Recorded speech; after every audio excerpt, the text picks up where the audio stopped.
महाराज चमत्कारों का निषेध करते थे, चमत्कार करने वालों की आलोचना करते थे।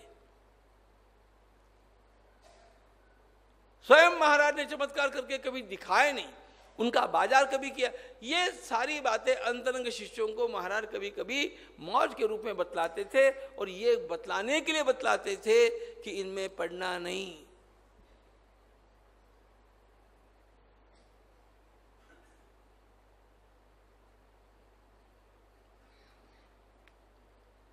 ऐसे एक व्यक्ति महाराज के पास आया। महाराज से कहा, महाराज आपने बतलाया था कि ज्ञानेश्वरी के 1000 ओवियां हैं, और उन ओवियों में सोना बनाने की कला बतलाई है।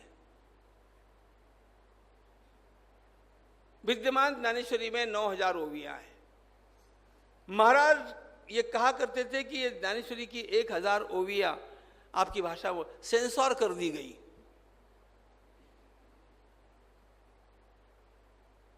क्योंकि उनमें से कुछ ओवियां सिद्धि प्राप्ति के लिए थी, और कुछ ओवियां स्वर्ण का निर्माण कैसे किया जाए इसके संदर्भ की थी।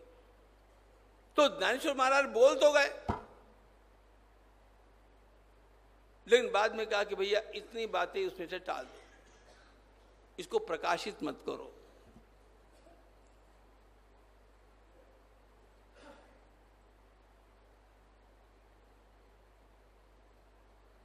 ज्ञानेश्वरी की जो प्रतियां प्राप्त हो गई उन्हीं में हम लोग झमेले में पड़ते हैं।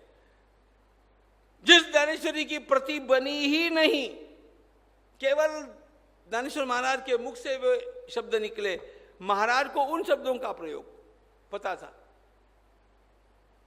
Unpublished literature. तो उस व्यक्ति ने कहा, उस दिन आप ऐसा ऐसा बोले थे, मैंने स्वर्ण बनाने का बहुत प्रयास किया, और मेरा तो मत ऐसा बन गया है कि ये सारे गपोड़े हैं।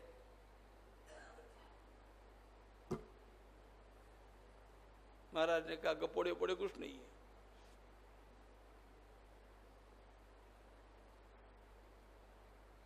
क्या क्या करना चाहिए सब कुछ बतला दिया।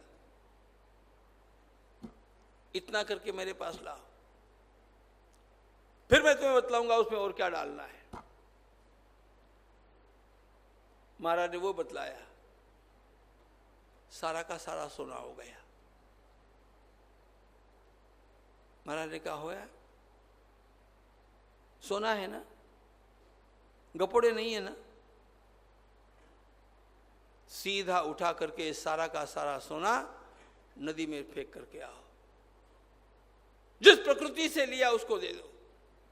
और ध्यान रखना, यदि तुमने इसका दोबारा प्रयोग किया तो तुम्हारे परिवार के सब मर जाएंगे और तुम्हारा वंश आगे नहीं चलेगा।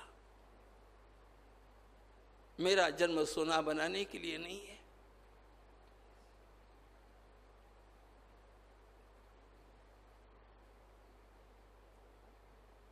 मेरा जन्म लोगों को धर्म की ओर ले जाने के लिए है।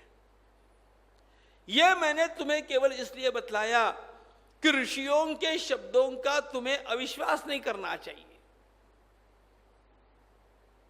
कल्पना करो महाराज का अधिकार क्या होगा। अरे घर में विपन्नता भोगते,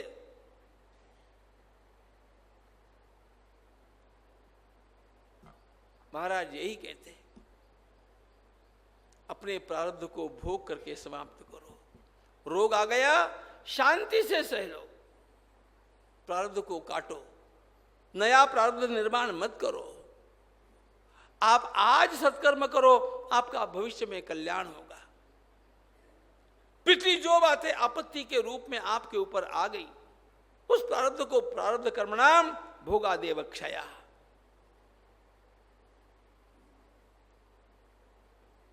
और ये सारी बातें महाभारत की अनुस्मृति में लिखी हुई है, जो मृत्यु के समय मनुष्य को वास्तव में पढ़ना सुनना चाहिए। सारे मेरे कर्म मेरे सामने आकर के मेरे रोगों के रूप में मेरे सारे प्रारब्ध को काट करके समाप्त कर दे और मुझे मुक्त कर दे। श्रीमद् भागवत महाभारत के जो पंच रत्न हैं उसमें अनुस्मृति है, उसका विषय ही है।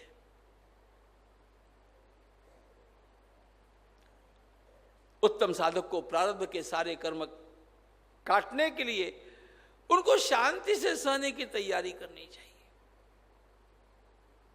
महाराज कहते, आप देखते नहीं अंधेपन का प्रारब्ध मैं काट रहा हूं कि नहीं?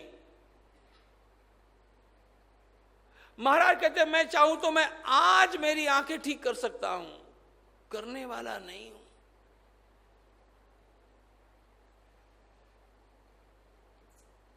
और एक दो प्रसंग ऐसे हैं जिसमें लोगों ने महाराज की अति सुंदर बड़ी बड़ी आंखें देखी। महाराज को दिखता है, महाराज के अच्छे नेत्र है। महाराज ने कहा किसी को बोलना मत। कुछ भगवान का काम था इसलिए मैंने वो कर लिया, बाकी तो मैं अंधा हूं। ये चरित्र अगम्य है, ध्यान रखना। ये सारा उनका लीला विलास है और ये सारा महाराज कहते हैं तुच्छ है। सर्वोच्च क्या है? सर्वोच्च महाराज कहते हैं ये सारी सिद्धियां, ये सारा सामर्थ्य आपको प्राप्त करना है ना, केवल ज्ञानेश्वर महाराज का नाम लो। ये महाराज का उपदेश था। ज्ञानेश्वर माऊली ज्ञानराज माऊली तुकाराम। ज्ञानेश्वर माऊली ज्ञानराज माऊली तुकाराम। ज्ञानेश्वर माऊली ज्ञानराज माऊली तुकाराम। ज्ञानेश्वर माऊली ज्ञानराज माऊली तुकाराम। ज्ञानेश्वर ज्ञानेश्वर ज्ञानेश्वर जय ज्ञानेश्वर। ज्ञानेश्वर ज्ञानेश्वर ज्ञानेश्वर जय ज्ञानेश्वर। ज्ञानेश्वर ज्ञानेश्वर ज्ञानेश्वर गुरु ज्ञानेश्वर। ज्ञानेश्वर ज्ञानेश्वर ज्ञानेश्वर गुरु ज्ञानेश्वर। ज्ञानेश्वर माऊली ज्ञानराज माऊली तुकाराम। ज्ञानेश्वर माऊली ज्ञानराज माऊली तुकाराम। ज्ञानेश्वर माऊली ज्ञानराज माऊली तुकाराम। ज्ञानेश्वर माऊली ज्ञानराज माऊली तुकाराम। ज्ञानेश्वर माऊली ज्ञानराज माऊली तुकाराम। ओम नमो भगवते वासुदेवाय। श्री भगवानुवाच तस्मात् त्वमुद्धवोत्सृज्य चोदनां प्रतिचोदनां प्रवृत्तञ्च निवृत्तञ्च श्रोतव्यं श्रुतमेव च। मामेकमेव शरणं आत्मानं सर्वदेहिनां याहि सर्वात्मभावेन मया स्याह्य कुतो भयः।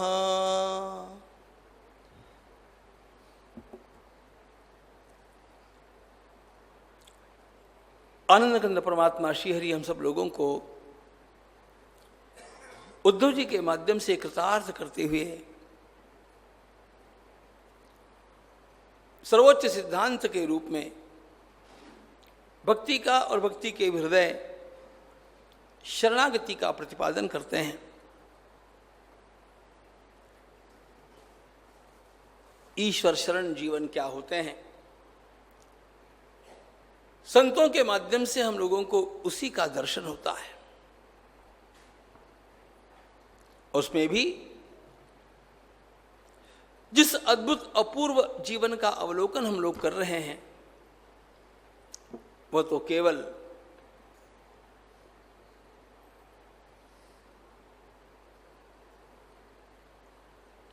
ईश्वर शरणागति का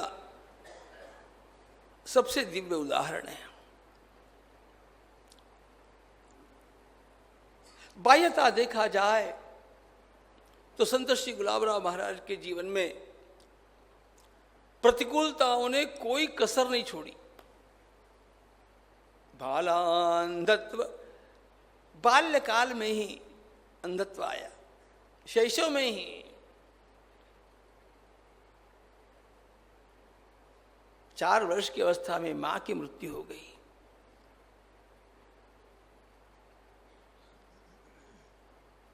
घर का वातावरण ऐसा मिला, सौतेली मां ने बार बार जहर पिला करके मारने का ही प्रयास किया। सौतेली मां के कारण पिता का प्रेम भी कभी प्राप्त नहीं हुआ। बड़े ताऊ जी ने तो इसे नादान बालक समझ करके कुलांगार ही मान लिया था।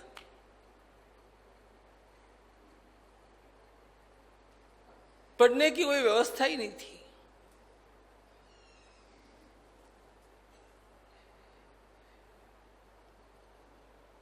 युवावस्था में पत्नी का वियोग,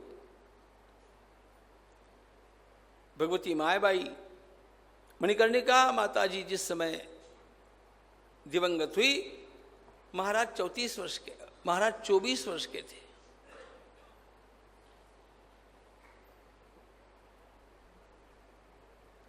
इनमें से एक एक प्रतिकूलता भी मनुष्य के जीवन का नाश कर देती है। और आदमी यही कहेगा, मैं क्या कर सकता था, मैं क्या कर सकता था। इतनी सारी प्रतिकूलताओं के मध्य में विश्व का सर्वोच्च कार्य कैसे किया गया, यह ईश्वर की शरणागति का, ईश्वर की कृपा का अद्भुत उदाहरण है। जीवन भर में श्री महाराज ने क्या क्या साध्य किया, इसका सुंदर आलेख हम लोगों के समक्ष इस ग्रंथ के लेखक कविवर्य बाबा महाजन इन्होंने रख दिया है। इनका मेरा बड़ा अच्छा परिचय था।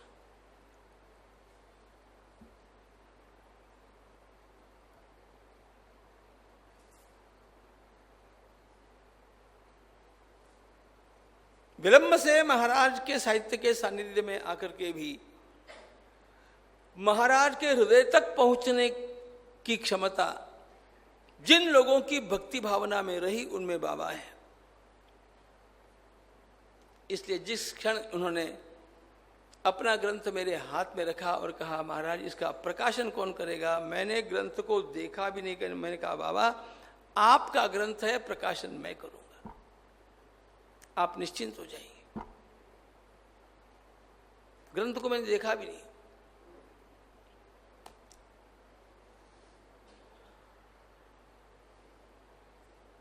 इतना निश्चंक होकर के मैं क्यों बोल सका, इसका कारण था मैं छात्रावस्था में उनके गुलाब गीते इस पुस्तक को पढ़ता था रोज, अकेले बैठ करके रुदन किया करता। इसलिए मुझे पता था उनकी प्रतिभा क्या है, उनकी वृत्ति क्या है। उन्होंने स्वयं श्री महाराज के सुंदर जीवन कार्य का आलेख हम लोगों के सामने रखा। नारदाचार्यांच्या आज्ञेने महाराजांचे झाले येणे, कार्य होते भक्ती स्थापने, ते केले जीवनभर।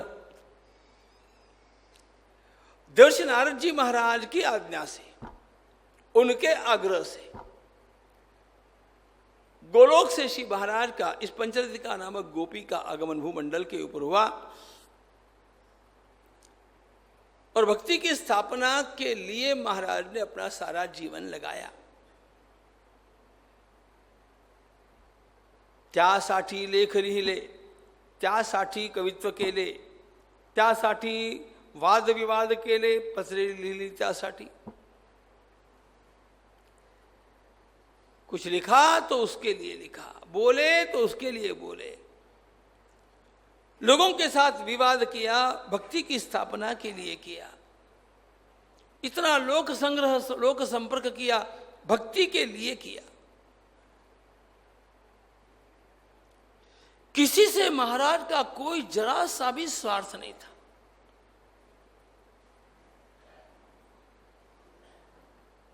और एक विशेष बात बतलाता हूं,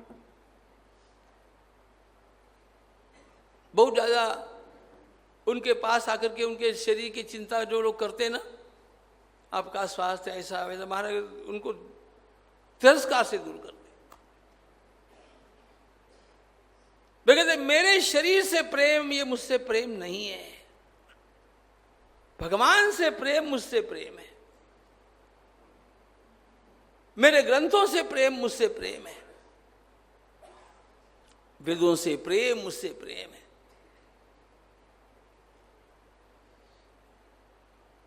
शरीर को तो एक माध्यम के रूप में, एक साधन के रूप में, उससे जितना काम लिया जा सकता था महाराज लेते ही रहे।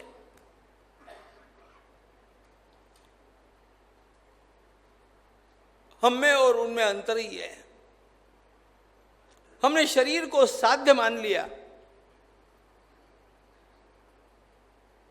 और भारत की परंपरा के अनुसार श्री महाराज शरीर को केवल एक साधन मानते थे।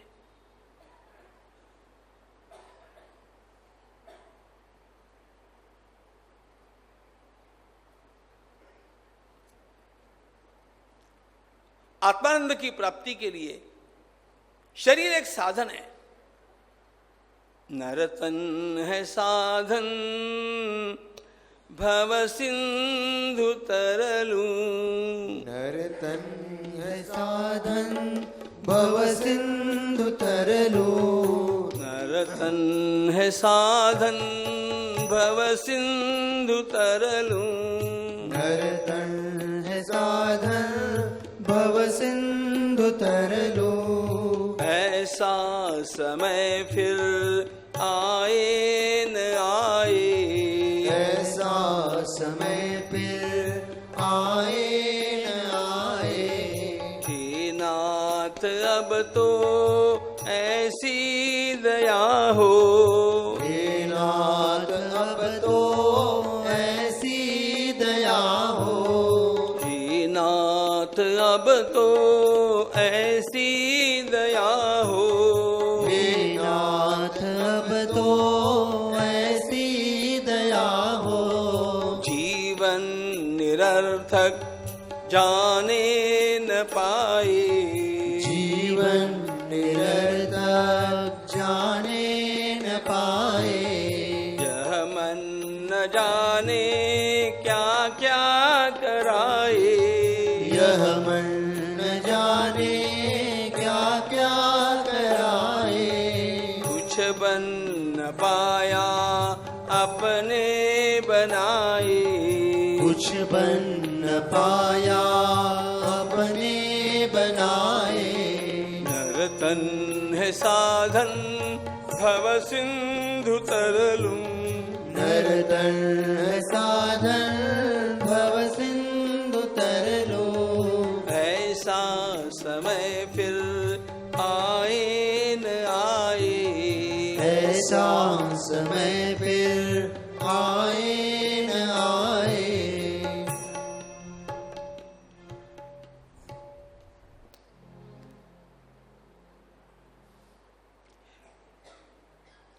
दिल्ली से हरिद्वार पहुंचने के लिए गाड़ी का साधन लेकर के हम चलते हैं। हरिद्वार आते ही गाड़ी को छोड़ देते हैं और गंगा जी में डुबकी लगाते हैं।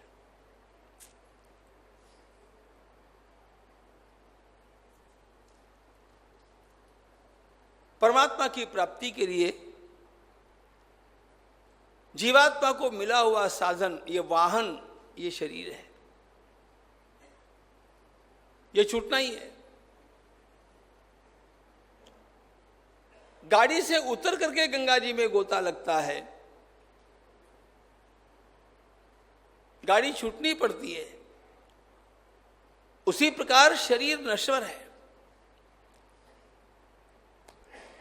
वो तो जाएगा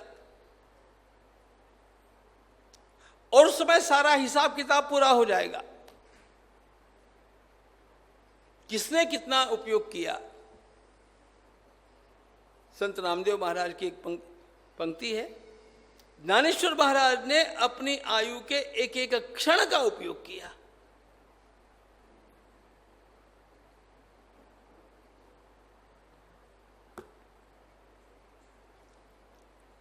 महाराज स्वयं अपने जीवन में क्षण क्षण का उपयोग करके बस इस भक्ति की स्थापना के लिए लगे रहे। अब इस भक्ति की स्थापना के लिए उन्होंने जो कुछ कहा और किया उसको थोड़ा हम देख ही रहे हैं। इतना अवश्य कह देता हूं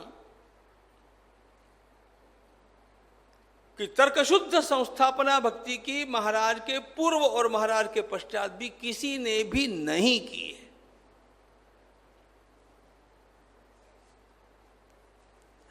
ऐसा प्रयास कुछ लोगों ने किया,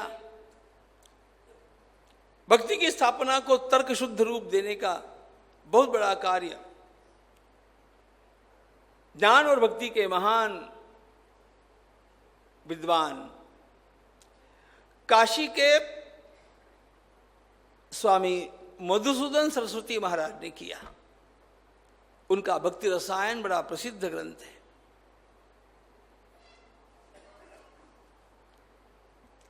गौड़ीय मत में भी कुछ संदर्भ लिखे गए, लेकिन जो शैली महाराज की है और जिस ढंग से महाराज ने उसको प्रस्तुत किया है, यह तो सारे संसार में अद्भुत और अद्वितीय है, केवल अद्वितीय।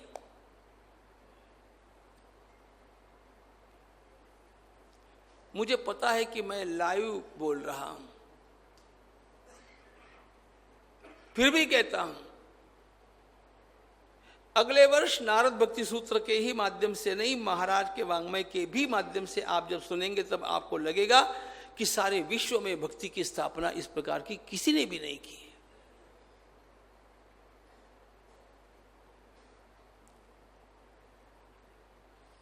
लेंगे उसका आनंद, उस समय जो लेंगे वो लेंगे, लेकिन थोड़ा सा महाराज के वांग्मय का एक भाग जो आपके सामने रखने की बड़ी उत्सुकता मेरे अंतःकरण में रही है और जिसका थोड़ा थोड़ा उल्लेख मैं करता गया हूं, उसको जरा देख ले। महाराज का एक ग्रंथ है जिसका नाम है संप्रदाय कुसुम मधु। महाराज समन्वयाचार्य है।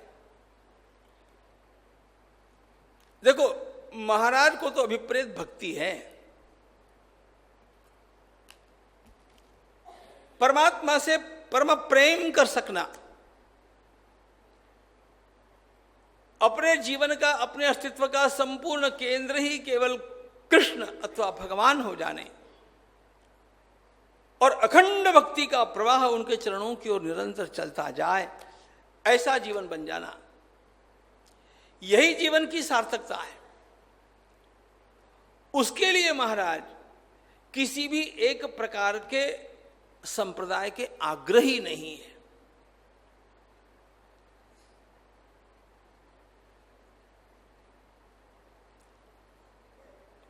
हो क्या जाता है, अनेक संप्रदायों में ऐसा हम लोगों को दिखता है, कुछ बातें होती है प्रमुख, अन्य बातें होती है गौण।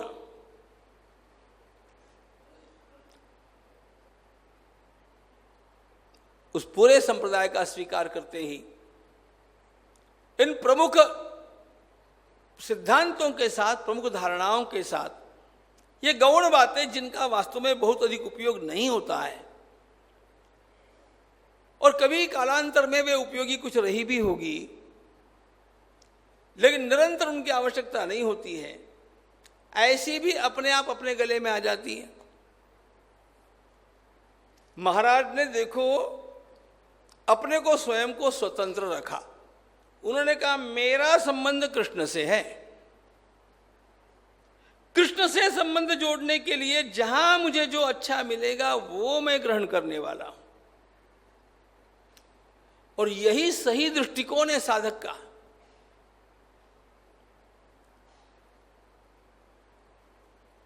Keeping the and in the mind, हमें साध्य क्या करना है ये हमारे मन में चाहिए, पक्का चाहिए।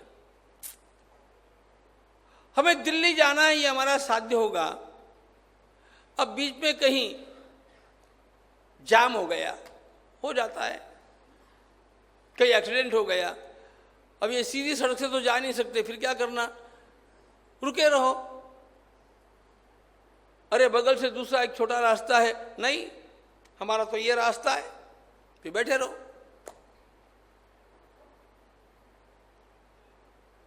संप्रदाय एक रास्ता है,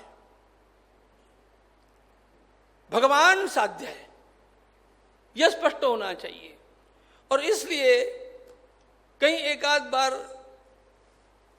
अन्य रास्ते से भी निकल करके मैं वहां पर पहुंच जाता हूं, वो रास्ता इसमें जुड़ जाता है।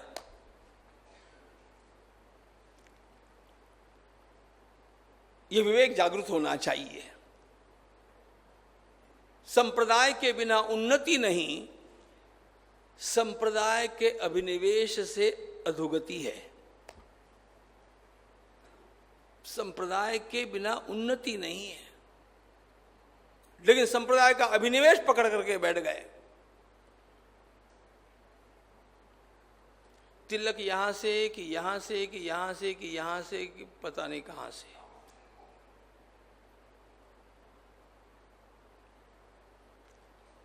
ये गलत बातें नहीं है, जिसकी जो मर्जी तुम ऐसा करो। साध्य क्या है, साधन क्या है, इसका विवेक। महाराज इस ग्रंथ के माध्यम से हम लोगों को, देखो इज वेरी चूजी, जहां जहां जो जो बढ़िया है वो पिकअप कर लेते हैं। यही उत्तम आदमी की दृष्टि होनी चाहिए, साधक की। इसलिए महाराज कहते हैं, भैया देखो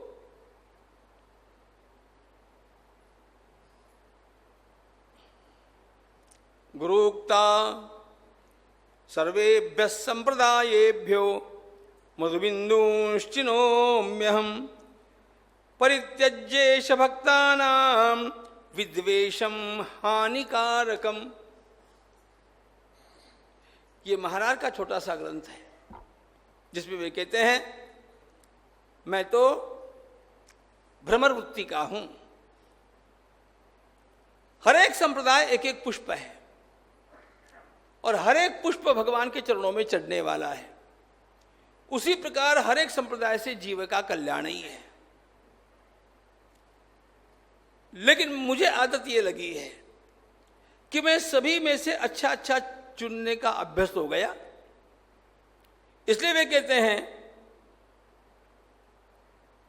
सर्वेभ्यः संप्रदायेभ्यो मधुबिन्दुश्चिनोम्यहम् परित्यज्येष भक्तानां विद्वेषं हानिकारकम्।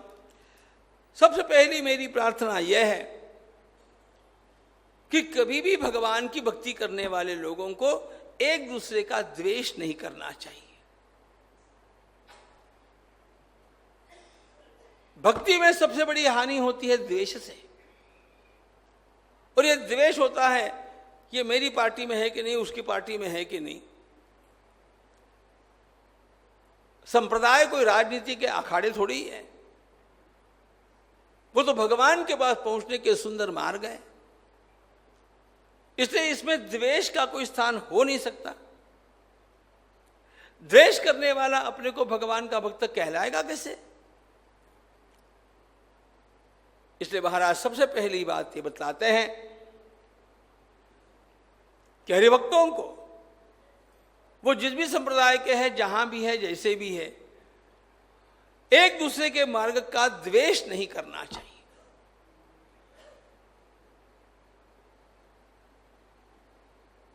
इस दृष्टिकोण को समझो। हम लोगों में क्या हो गया, आपको सभी लोग यही कहने वाले मिलेंगे, देखो इसी मार्ग में आएंगे तो आपकी गति है, नहीं तो जीवन बर्बाद। किसी के पास जाइए, निर्गुण वाले भी यही कहते हैं, सगुण वाले भी यही कहते हैं, सोहम सोम वाले वही कहते हैं, नाम वाले वही कहते हैं, और जो कुछ सब का यही ढर्रा। आपका कल्याण केवल इससे है। महाराज कहते गड़बड़ की बात होगी। इससे मेरा कल्याण होगा जरूर, मैं अपने मार्ग पर दृढ़ हूं ना, मेरा कल्याण होगा।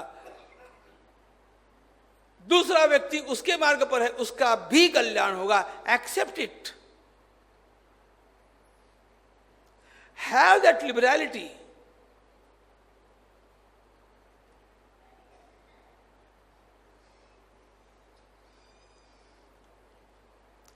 हम लोगों का सोचना हो गया है आइदर और, ये करो नहीं तो वो करो, बस इससे आपका कल्याण होगा नहीं तो अकल्याण होगा। महाराज का दृष्टिकोण भारतीय परंपरा का दृष्टिकोण है। वे कहते हैं एज ऑल्सो, ये भी एक मार्ग है भैया, ये भी एक मार्ग है। एज ऑल्सो, ये एक मार्ग नहीं है। रुचीनाम वैचित्र्यात् रुजुकुटिल नाना पथजुषाम नृणामेको गम्यः त्वमसि पयसामर्णव इव। पुष्पदंत की इन पंक्तियों को उस महान सभी ने, स्वामी विवेकानंद ने शिकागो में गाया और क्या सुनाया? यही सुनाया। मैं सवेरे से जो भाषण सुन रहा हूं, वे सारे भाषण मेरा पंथ सही है, मेरा पंथ सही है, यही कह रहे हैं। मैं उस धर्म से आया हूं जो ये कहता है कि भगवान के पास ले जाने वाले सारे पंथ सही है, सारे पंथ सही है।